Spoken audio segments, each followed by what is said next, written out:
Today's topic is Alone with God.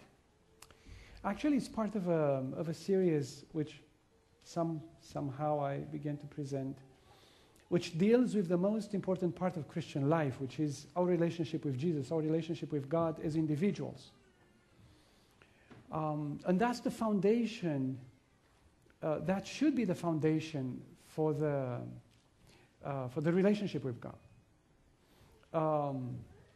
The belief system and the practices, they are actually rooted in what is my personal relationship with God. It's called also the devotional life. And again, this is the foundation. If there is no foundation, the rest of it, the belief system, the practices, even the missionary activities, don't make any sense. The missionary activities become marketing, the practices become just another way of living, and the theology becomes a different system of thinking. It can be theosophy or philosophy or anything else. But if we have a strong basis and a strong relationship with God, a very personal relationship with God, and the rest of it would fall into place, will actually fall into the right place. Alone with God. The first part of our study is going to be probably boring for some of you. I hope not. The second part is going to be more positive. The first one is more informative, and you'll understand me why. The Bible passage I've chose for this morning is Psalm 19:14. Verse 14 is the last one. Let the words of my mouth and the meditation of my heart be acceptable into your sight, O Lord, my strength and my Redeemer. Allow me to begin with a question. The first question is, when is the last time when we've taken time just to think, to stop everything, do nothing else, just time to think?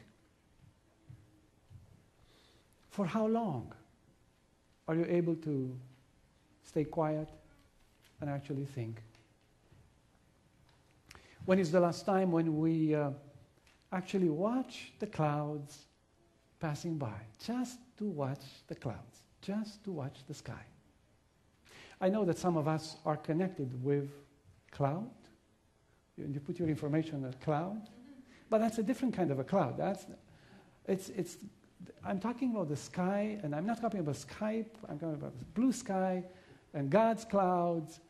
When is the last time when we just watched the sky and the blue sky? When is the last night when we just spend time alone with God, just by ourselves? Maybe watching the moon, or simply watching the stars. One of the advantages of living in the countryside is that you can watch the stars. If you live in a big city, because of the reflection of the light, actually, it's difficult to watch the stars.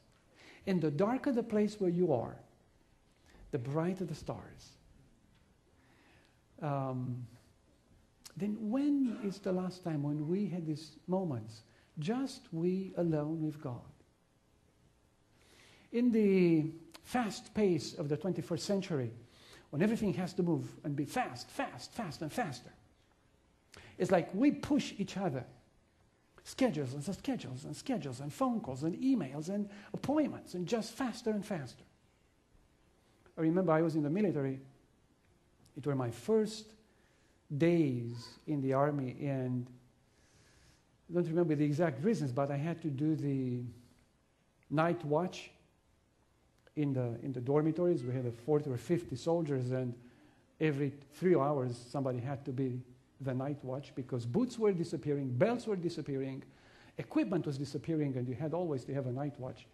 And it was my time to be the night watch, and when everybody is supposed to sleep, but I've heard somebody talking.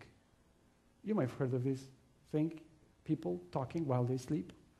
Well, the sergeant was talking, and he was saying, faster, faster, faster, faster. Well, he's not quiet, not even when he sleeps. Even in his sleep, he was telling us to move faster, faster, faster. But that's the rule of the day today. Everybody has to be faster and faster to move and to push and push and push. It's the herd mentality. And the most common answer, even the kids know how to say, I'm busy. I'm busy. Probably there are in the audience a few people that can say, well, I have plenty of time and I'm not busy. But I guess the great majority of us, we're very busy. I talked to, once in the school board, we talked about the Christian education and the school purpose and the education purpose. And in a certain context, I asked some of the kids, I said, what time do you actually wake up in the morning? And they said, we have to be up before 6 because at 6:30 we have to start driving to school. And I said, when do you eat? Well, we eat while we drive. When the parents are driving to school. And they're young kids. I mean, the elementary school, first grades. Just imagine, wintertime, cold. They would like to be there in bed and sleep. And the mommy says, hey, it's time to wake up. Let's go to school. It's early. And they just barely drag themselves and move. And they sleep while, they eat while they sleep probably. We have become smarter, but not wiser. Obviously, we have the ability to think fast, but not profound. There are people with a lot of information. We have a lot of information, but we do not have the insights to understand things. In this kind of setting, even the people that observe the world, they try to find out what's the cause for the multiple crises we have in our society. And one day I was doing a research I think in family area, and I bumped into this article, When Love Goes Missing was the title of the article, published in the Society for Advancement of Education. And the authors would say, each feels dissatisfied by the modern culture, but modern culture does not encourage the personal reflexivity. In other words, personal meditation, taking time to think, that would lead to consideration of what's going well and what is going wrong, and what can be done to help the matters. Perhaps a better discussion would focus on the apparently deliberate avoidance of self-reflection endemic in our culture. More daily reflection on our actions and the status of our relationship with the most important people in our lives might contribute to a more fruitful search for meaning than merely through sensation. These are not Christians. These are not Christians. Probably most of them, this is an assumption. But anyway, the purpose of the article and the research is not to uphold the Christian values. It's just what they observe. And the Western world, with a lot of blessings and advantages, feels a deep dissatisfaction and a deep unhappiness. One day, again, with this internet thing, sometimes you bump and you end up in places where you don't want to be. And one day I was looking, did a search, and a title came and says something like, famous people that died early in life. Would that be a topic you would be interested in? Somebody says no. Anybody would be interested in that topic? At least some. I was interested. And I click, the dangerous click.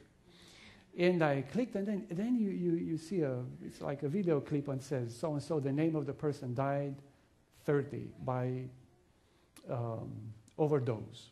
So-and-so, 35, died early by suicide. And these were all famous. I didn't know about them, but anyway, many of them were famous, according to that website. And I was amazed how many of them ended their life soon, very soon, in the prime of their life. Then the Western culture definitely feels the taste of disappointment, deep disappointment, and they are searching for something else. Christianity has disappointed them. And the Bible seems to be an old book that does not offer solutions, and they turn to the mystical Orient. They turn back to Hinduism, which is the oldest religion of the world, other than the true religion of God. And they turn back to this, and in many forms and in many ways, they search for peace and meaning, going backwards, interesting, instead of going forward. Just a question. Is there anybody in this audience who have been interested in practicing yoga? Let me see. One person, 2, 3, 4 with mine. When I was interested in yoga, when I was 16, when I was in the high school, and one of my colleagues, one of my good friends, first of all, he was interested in boxing, and then he said, Octavian, we were a gang of people, not a gang, I mean a team of people, I don't know.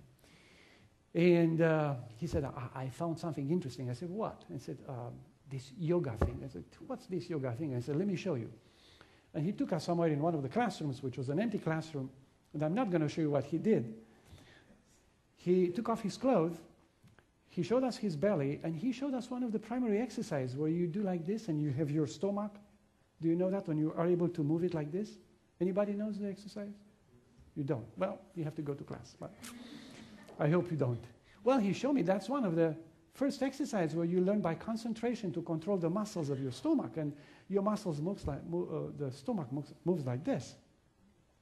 I said, well, this is interesting, man. How do you do that? And he told me how to do that. So I tried it. Don't try everything somebody tells you.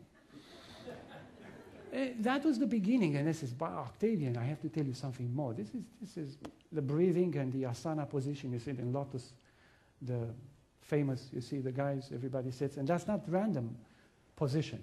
Anyway, then the next thing he said, you know, but the funniest thing is that if you don't try this, okay? If you go by yourself in a room with a white wall, draw a dot there, and focus on that. Focus. At a certain point, you lose the contact with reality. You don't feel hunger, pain, cold or heat. You have left the world, the material world. You go into another stage of existence. So, whoa. And fortunately for me, I had the Bible. And I didn't know much. I mean, yoga, it was a new thing, communism still. It was not very common. But some people tried it here and there. And my colleague did, belonging to a kind of a semi-secret club. And I said, there is something wrong with this thing. If you lose the contact with the reality, and if you don't know what happens, maybe somebody else can access your computer. Maybe somebody else can access your brain. Obviously, I knew about God, I knew about the devil, and I said, I'm not going to try this.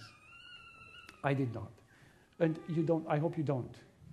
But you realize what I'm saying, that the Western world is attracted to something that offers them peace and happiness and helps them to disconnect of all the troubles and misery of life, hate, critics, competition, and material achievements, and they want to look for something else. Maybe some of you have heard of this Dhammakaya temple in Thailand. It's famous, it's amazing. Thousands and thousands of worshippers, they go there at certain times, and as you see them, they sit in this specific meditation position. They focus on an object, usually a flickering light, and they spend hours. As you see, they're very disciplined. It's a display of discipline and in a way you may say art, but it's a strange thing. And it's not only males. At one point, they were planning to bring I think, so I read an article, at one point they plan to bring 1 million women for a certain event, just to meditate and practice this communication with the superpowers through meditation. And this has nothing to do with sports exercise, good living, and health. The impact of the Western society is probably greater than we think. ABC News, there was a title on meditation, "The 22 minutes I disappeared." The author who did the article and put it on the news, meditation sounds like a perfect dream, actually, but who has the time for that? As a television producer, I would say my daily list of things to do can run longer than a pilgrimage to Ganges. Would it be worth adding meditation to my to-do list? I needed to be convinced.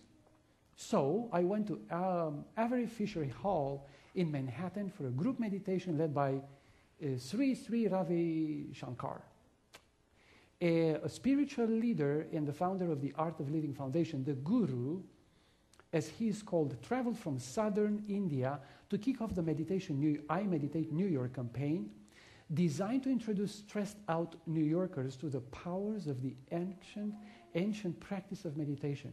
Gathered in the hall normally reserved for plays and operas were nearly 2,700 people ready to follow the spiritual teachings of the master on stage.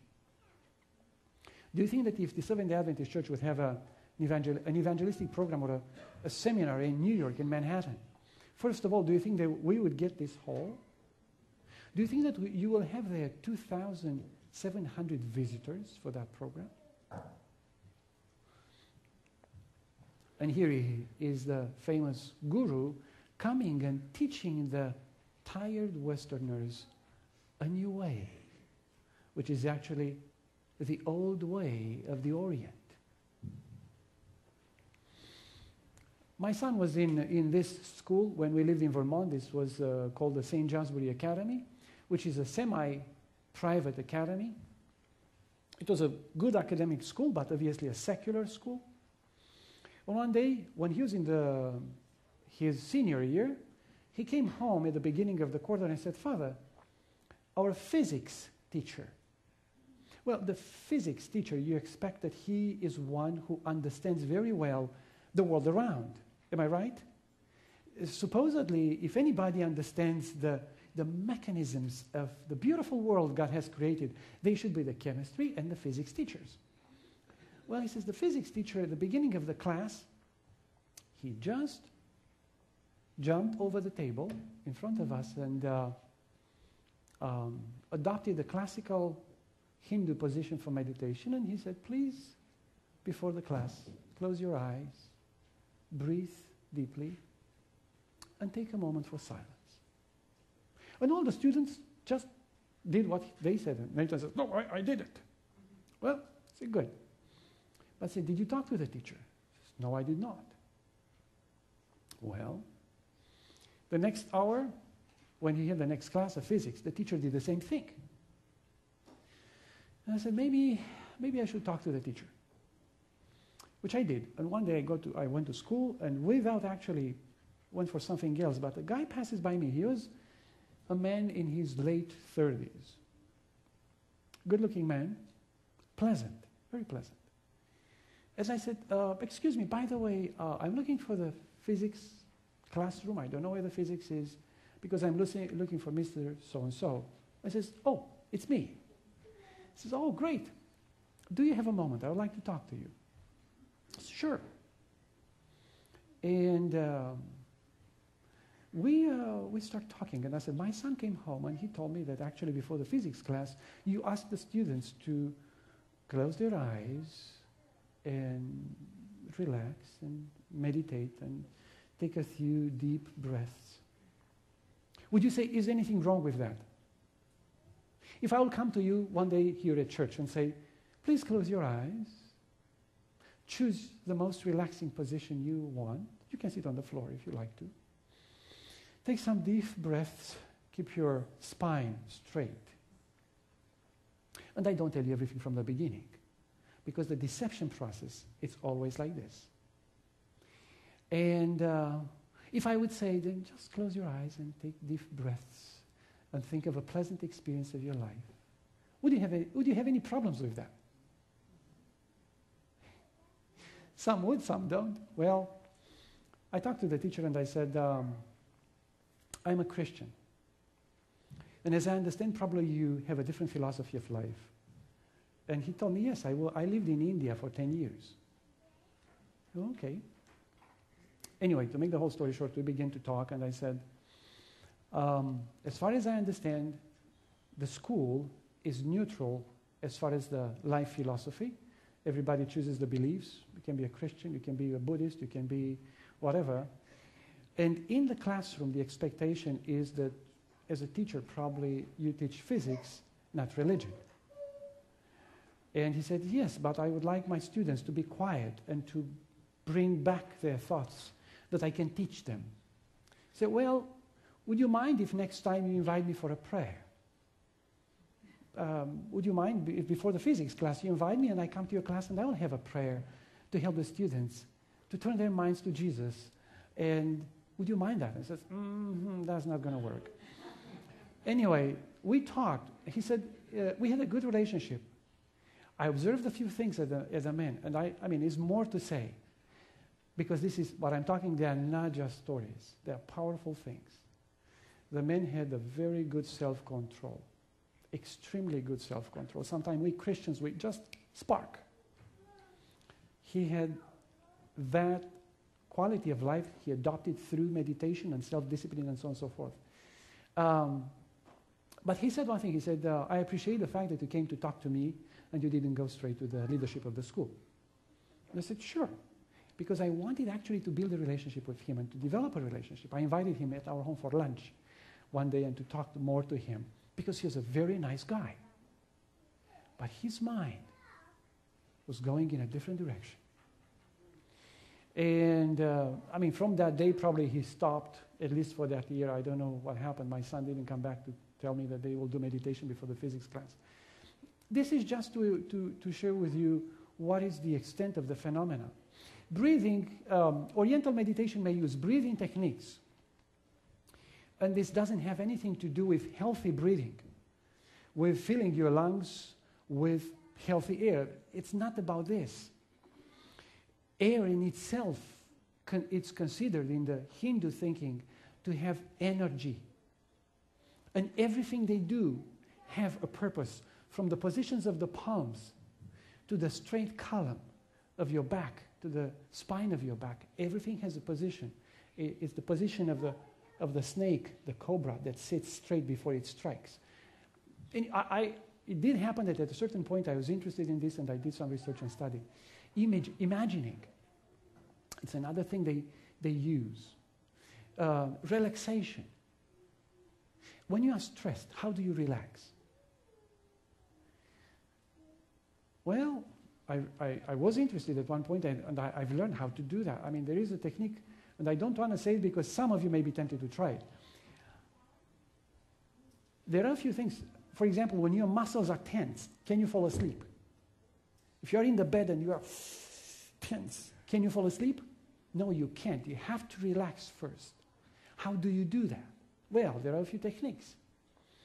And they teach you relaxation techniques. I mean, and the line between truth and error sometimes comes so close. It's very hard to make the difference. Seems to be. That's why stay close to the inspired word, because the confusion, it's in my opinion, it's getting greater and greater. Stretching, the asana, which are the stretching exercises at the beginning, all of them have a purpose to prepare you for the next levels of a spiritual experience. Focusing on an object, the light, the chants, the repetitive words, and in the end, focusing on the inner self. These are just a few things. Then the purpose of the Oriental meditation is to prepare for the next levels of a spiritual experience, to empty your mind, to discover the God in you. In the end, you will be a God above good and evil. All you do, it's right. And these are not just stories. Then I was at Loma Linda, and in one of the classes, Loma Linda, it's a great school, a lot of godly people there, and that's not my, I hope you understand me correctly. And we had one of the classes, and the teacher said, well, choose a project you will implement for the school or for a certain section in the community. And every student with a small team, we are supposed to develop a project. One of my colleagues, tall, blonde, handsome guy, very pleasant. He didn't look like me, stressed, oh, what to do? No, he had, a certain aura. Certain people have this aura with them.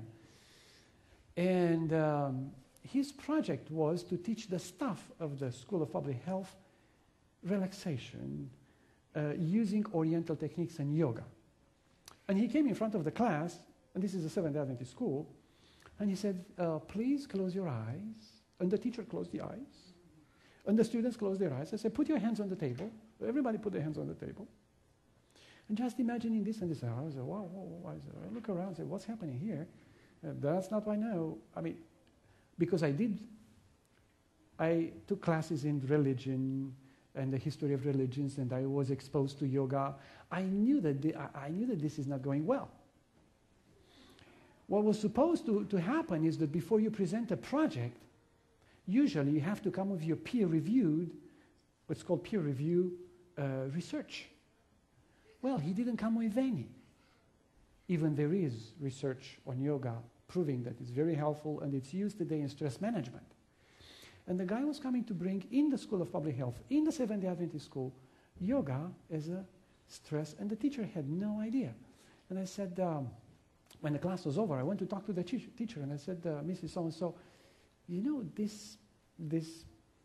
my friend and my colleague approaching this stress relaxation technique, which is clearly connected with Oriental meditation, is not something we as Christians and the Seventh-day Adventists embrace. And she had no clue. And I said, I would be happy to do a research paper on my own, no grades on it, no extra points. I'll do the research paper and give it to you, which I did.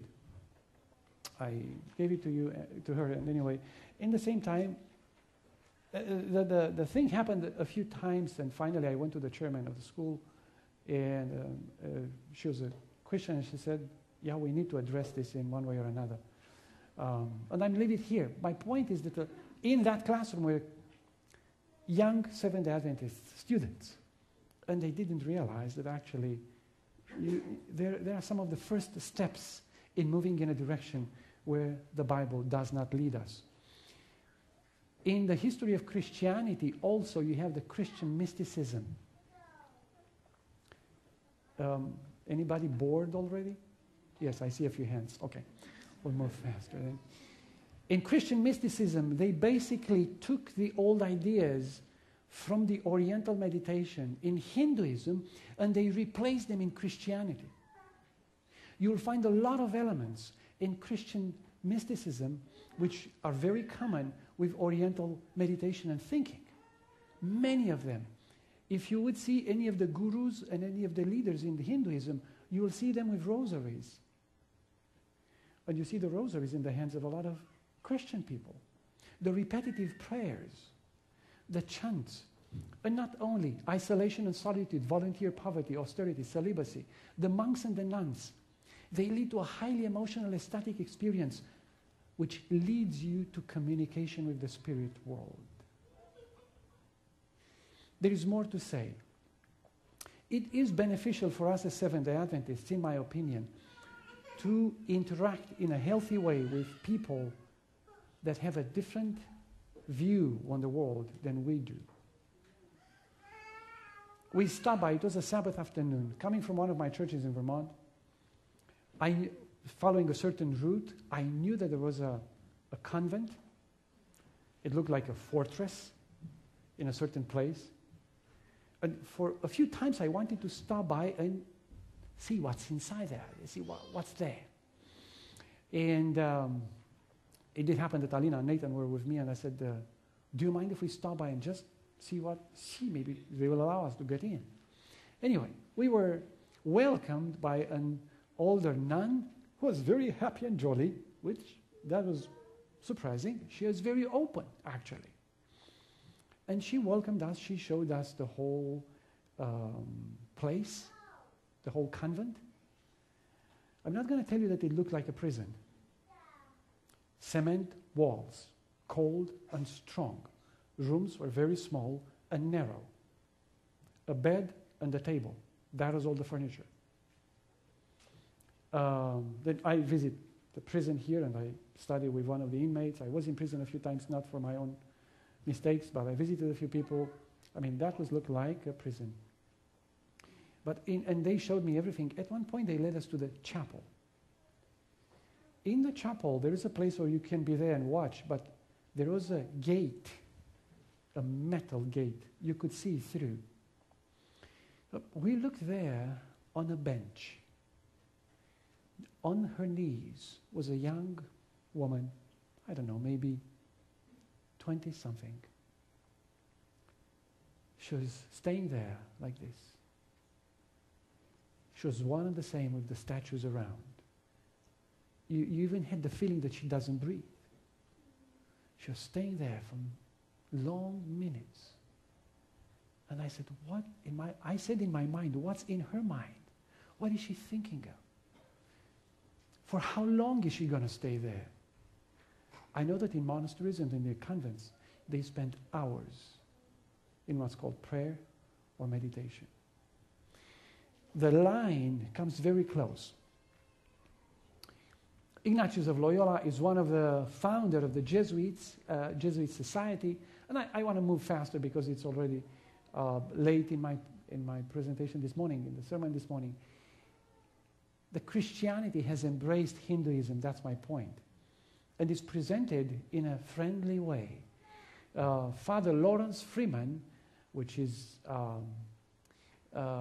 Order of Saint Benedict, he received from Canada last year in May for his work as a spiritual leader and the founder of the world.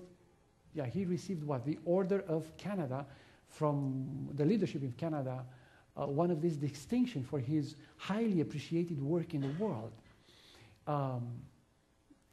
He says, let's see, the Order of Canada citation described Freeman as regularly circling the globe to introduce meditation as a means for inner transformation, connection between people and religions, in a special way, Buddhism and Hinduism. And he's a Christian, and he says we need to be together, and through meditation we come together. And here is Father Lawrence with, do you know who the guy is? Dalai Lama, obviously, the world-renowned leader in meditation and Oriental, promoting the Oriental thinking. Here is Father Lawrence in his London place meditating. And I just bumped randomly in an article which says, children learn Christian meditation in Australia, Australians' public schools. And at the Parliament in Australia, I met an old friend, says the reporter, a Benedictine monk who teaches meditation worldwide. That is already special. That is already special, but more special is that he teaches Christian meditation. Christian meditation? No, he doesn't teach Christian meditation. He teaches Hinduism. But it's presented as being Christian meditation, using methods unique to Christianity, methods to share aspects of meditation found in Buddhism among other Eastern traditions. Father Lawrence inspired Ernie Christie, an administrator for religious education in Townsville, Queensland, Australia. Ernie was so impressed by the Christian meditation that he decided to introduce practice into public schools.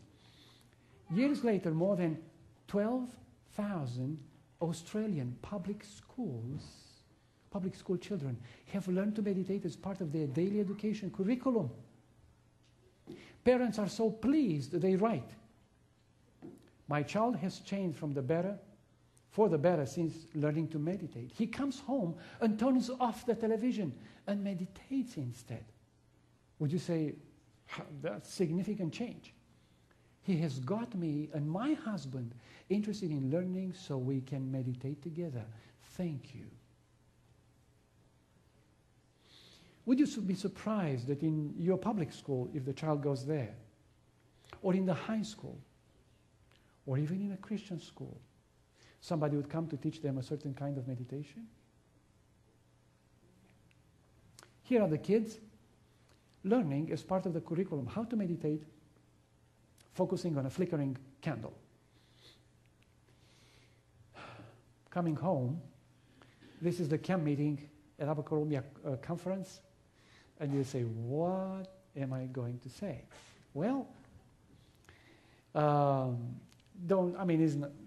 it's not as bad as you may think, but it's, one day I was at the camp meeting, that's the point, and going towards the cafeteria, I see a girl who's probably 10 years old, in this position. Just this. I said, what is she doing? And her mother passed by, and she got her, and they were going together. Can you guess what was my question? What would be my question? What would be your question? Where did she learn this from? And I guess the parents, sometimes with very good intentions, are not aware of leading even their children or youth in a wrong direction. Should we talk about the boys? Here are the boys. Should we ask how many of the boys have been interested in karate? Well, not very many. Oh. Yes, of course. Probably most of us. I was interested in karate. How to the first positions, how to whatever. But the problem is, there is a problem with karate. At the beginning, it looks like self-defense, as the yoga looks like stretching. The problem is that the high level of karate leads you to a spiritual experience. Probably some of you know that. And if you're interested in a story, I had enough time. I spent enough time with a karate international fighter who had become who is an Adventist. He was from Australia. And we talked a lot about topics. And if you're interested, I can tell you an interesting story about what's the final end of karate. It's not only training, stretching, whatever, developing your physique. It's about a mental and spiritual experience. It's actually about communicating with the devil and allowing his forces to go through you. 2 books which I would recommend to read. One of them is Deceived by the New Age. If you have not read the book, make your time, read it. It's a worth reading book. Gives you an insight of what happens beyond what we see. The other book is The Death of a Guru. A great book. Gives you insights on the thinking in Hinduism and how that penetrates in the Western society. Deceived by the New Age, I think we have it in our library. First come, first serve. If you want to, don't leave the sermon and get the book, but probably there's only one book there. You can buy the book, and the other one, I don't know, you can get it on Amazon or you can find the books. I've read them both, good books, both of them. And please remember, there is a lot of truth in a lie. Please remember this. There is a lot of truth in a lie. Well, Ephesians says, have no fellowship with the unfruitful works of the darkness, but rather expose them. Well, the first part of the sermon today had as a purpose to expose some of the things which may look innocent at the beginning, may look unharmful. Actually, they may look useful. I know good, well-meaning people, they practice yoga just for the health purpose. Breathing, stretching, doing the exercise, keeping in shape, focusing, being able to relax. You're at your workplace, just take your time to do some breathing and stretching and you go back to work. Well, this is just the beginning. The philosophy comes. If we would talk about the second part, which is going to last for another 24 hours, another 45 minutes I was about to say, but no, it's not that long. Probably I'm going to cut it short somewhere. Psalm 19 verse 14 says, let the words of my mouth and the meditation of my heart be acceptable into your sight. Is there a way of a true meditation and true communion with God? Marge Van Doren told us to the kids we didn't talk, but the story fit very well. Can we communicate with God? And how and when? Meditation and spiritual reflection. Is there a true way? We've talked about the false way, but is there a true way? Psalm 1 to 4, which is actually, these are the first verses in the psalm. The heavens declare the glory of God, and the firmament show his handiwork. Day unto day utters speech, and night unto night reveals knowledge. There is no speech nor language where their voice is not heard. Their line has gone out through all the earth, and their words to the end of the world. And David, how many books did David have when he was a young man? Did he have a Bible? He did not have a Bible. Do you think books at that time, probably even the writing in itself as a discipline was limited to probably to a limited number of people. He didn't have the books. Going to church was probably going to worship on Saturday, on the Sabbath, with people of God. And what was left for him in the week was just this personal communion with God. And what was prayer, meditation, singing, this communicating with God through the nature. David was the child of a shepherd, not a trained composer, a very talented poet, a scholar, or a miracle child. He was a simple young man that loved God deeply. He lived in a humble but godly family and spent his days with the chores and hardships of the shepherd's life. In the same time, his young heart responded to the soft influence of the Holy Spirit. Soon enough, his greatest joy was to be alone on the hills of Bethlehem, watching the stars, the clouds, and the deep sky, marveling at the beauty of a little flower, listening to the whispering of the wind that gently touched the blades of grass, and to the voice of the Creator speaking to his heart. Those were the days, the happiest days of his life. Probably King David didn't write very many psalms when he was the king living in the palace. Probably most of them were inspired when he lived alone on the hills of Bethlehem. Jesus, we read about Jesus Christ. Often, now in the morning, having risen a long while before the daylight, he went out and departed to a solitary place, and there he prayed. So he himself often withdrew in the wilderness and prayed. Now it came to pass in those days that he went out to the mountain to pray and continued all night in prayer to God.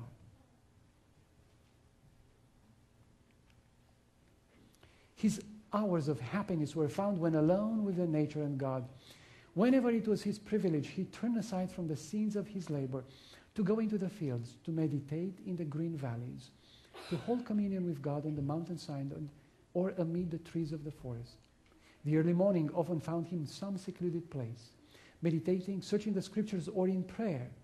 From these quiet hours, he would return to his home to take up the duties again and to give an example of patient toil. Did Jesus spend time in true meditation? Yes, he did. Did David, did all the faithful, did all those who loved God found those moments to be alone with God? Yes, they did.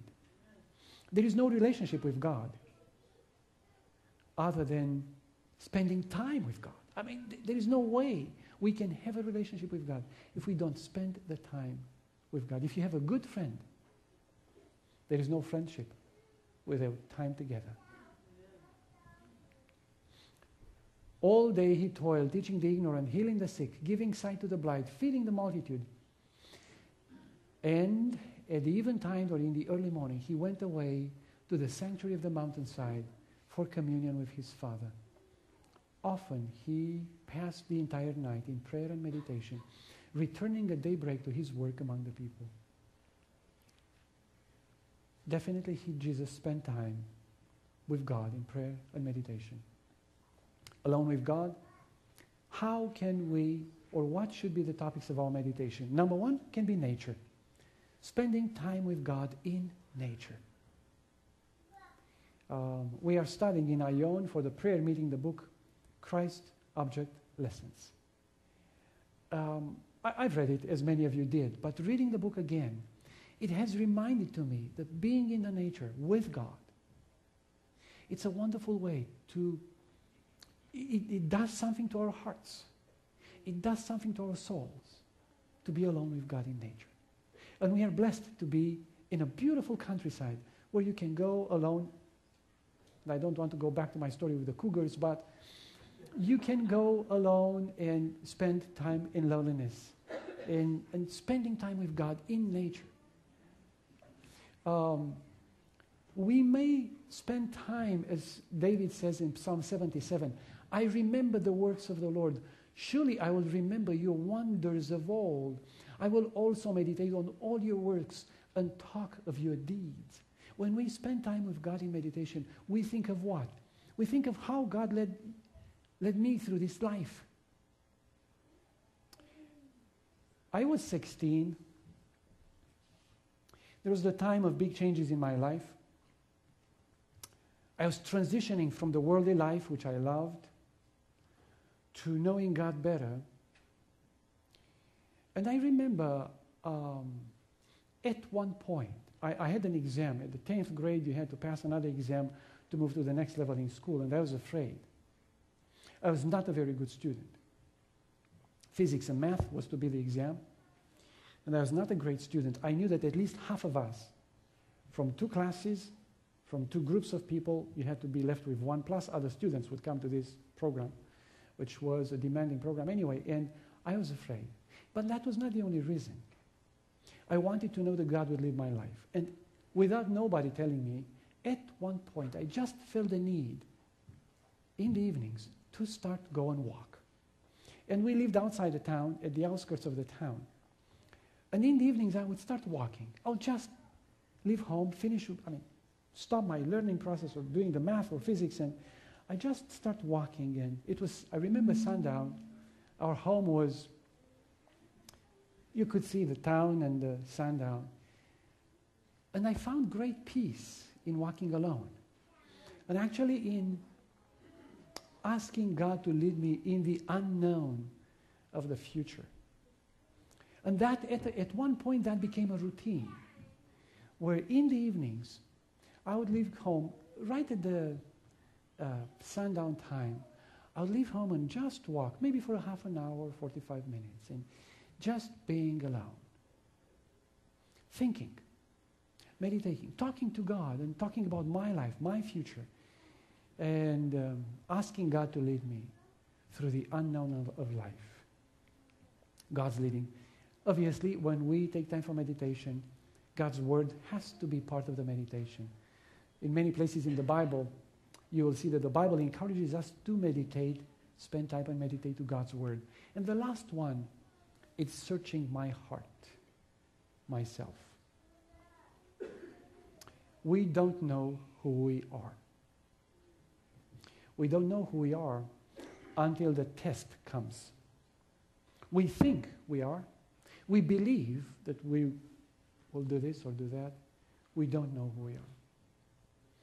And this word, reflection means that, I cannot look at this wall because this wall doesn't reflect anything to me.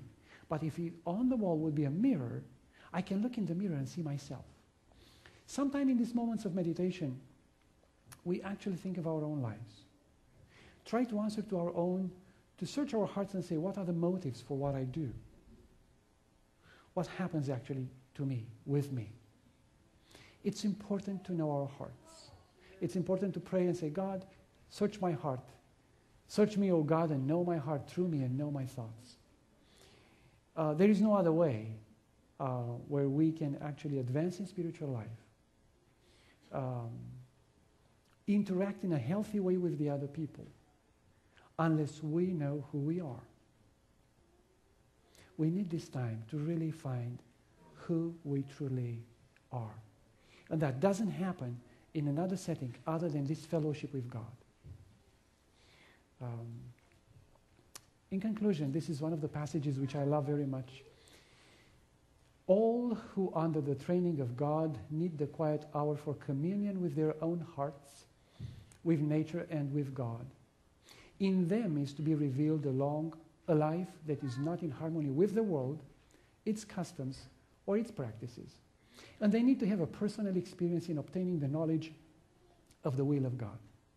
We must individually hear him speaking to the heart when every other voice is hushed. And in quietness we wait before him. The silence of the soul makes more distinct the voice of God. Isn't this such a comforting thought, that I'm not just a lost particle in this world, exposed to the chance and whatever happens? It is such a comforting thought that in the end, our lives, your life and mine, belongs to God. And if I give it to him, he will take care of it. And we need to be there in that moment, in that time, to get this assurance that we are not just alone. Not just alone, but alone with God. We hear him speaking to our hearts better. We understand ourselves better and know where we are, who we really are. Not just meditation, but prayer and study of God's Word. If we review the extent of the counterfeit, the Oriental meditation or Christian meditation goes very far. Biblical examples, he spoke about David and alone with God in nature, his providences, his Word, and our own hearts. In the end, in Philippians, Paul says, finally, brethren, whatever things are true, whatever things are noble, whatever things are just, whatever things are pure, whatever things are lovely, whatever things are of good report, if there is any virtue, and if there is anything praiseworthy, meditate on these things. May we adopt in our spiritual life time to be alone with God. And may he draw us and bring us closer to him. Every one of us. Amen.